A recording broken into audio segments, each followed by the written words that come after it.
Well, unfortunately, the games are 48 minutes and not 12. But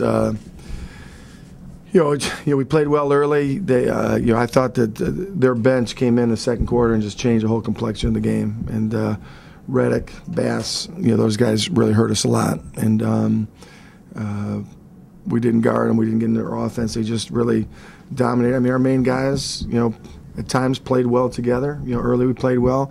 There's no question that we got fatigued as far as it's almost like at halftime we came in to rest, and it took us. It's like we thought about how much we've been playing. It's like we had no juice to start the second half, which hurt us. But the one positive, there are two positives. I thought Andre was good offensively. I thought defensively he struggled. Didn't do a very good job on Bass. I did think Livingston played well for us, so I think that was a positive. And you have no chance. JaVale, since last time we played here at home, he was great. The last two games he's been very, very poor. You can't have your starting center not get a defensive rebound. It's pretty. You have no chance really to compete.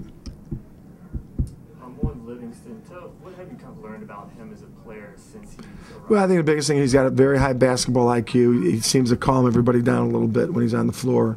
And he's got great size. So when things break down, he has the ability to either back somebody down and get a shot off over somebody. And you brought him in pretty early both times. Yeah. Is that more credit to him or an indictment of what Randy's doing? Credit to him. We want to get a good look at him. And he's been playing well, when he's been on the floor. Randy's in a tough spot. I'm tough on point guards. I've had great ones. And I expect a lot out of him. If the team doesn't function well, it's kind of like in football. They blame the quarterback, and that's how it is. Same way. It's just that's just the way it is. And so what happened is, as a point guard, you have to have a thick skin, and it forces you to become a leader. That was Chauncey's biggest thing when he came out. He looked to score a lot and didn't, wasn't as vocal enough. Now he's probably one of the most vocal guys because he's had to go through a lot of where I got on him, Larry Brown got, and so he learned, and so you learn one way or the other. I'll have to look. I'll take a look tomorrow and see. I don't know yet. You say he gets the team to the offense better. Is that just from being a natural point guard? He's a natural point guard. It's like I've always said. Point guards aren't made; they're delivered from heaven. You can't make somebody a point guard. You have a certain. There's a certain mentality to play that position. It's very difficult to have someone that has been a predominant scorer and now say we want you to now think we instead of me. You're a good scorer for certain reasons. And that's his. That's what he does. The effort the team started out with.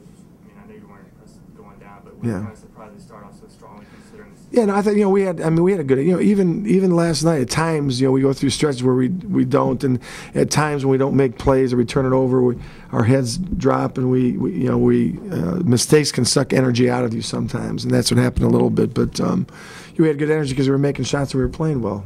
I liken it to anyone that's ever been to a basketball camp and seen an 8-year-old kid that makes a layup. He runs down the other end of the court and slaps his hands on the floor, and he's all excited to play defense. Well, it's the same. These guys are no different. They make baskets and they get excited to play. And so it's. But now we got a tough stretch. And so we've got to find ways to get better at execution and not let teams go on runs. And like I said, we just didn't have great bench play for that stretch in the second quarter, and then we basically played behind the 8 ball from then. Flip, just talk about this road trip coming up. You just mentioned what do you do to keep your team, make sure they don't get too down? It's really tough when you got a tough goal on the road. I don't know. I don't. It's even when I don't know. Even when in all the years I've been in the league, even when I was in Minnesota, we were in the West. That we had a stretch where we played the teams that were playing with the records that they're playing in the consecutive days. That we're playing and to make matters worse, which I've never ever seen. We play our last game against the Lakers. We come home, we got 1 day rest, and we play at home the next day, and then we go back on the road on a back-to-back, which is ridiculous. I don't know how that ended up, because usually when you're on a West Coast trip for 8 days, you never ever come home and have 1 day's rest and then play. It's not. It's humanly tough, and to make matters even worse is that on the front end of this whole thing, they gave us 3 games in a row. So, it's I guess it's like that. Like that commercial. Give it to Mikey. He'll eat it. He'll do anything. So. they're giving it all to us. There were a couple stretches where Dwight Howard seemed to take over. Is there anybody like him that compares to center right now in the game? Oh, I mean, it's he's different. He's improved it offensively as far as at times. He's just so dominating rebounding wise and patrolling the paint. He's the best. I mean, he's going to be defensive player of the year again. He dominates around the basket. The biggest thing he's going to have to prove. Can he defensively or offensively? Can he score on the block come playoff time, pressure situations, and can he make free throws? He's improved his low post game, but that's not the best thing he does. The best thing he does is he defends.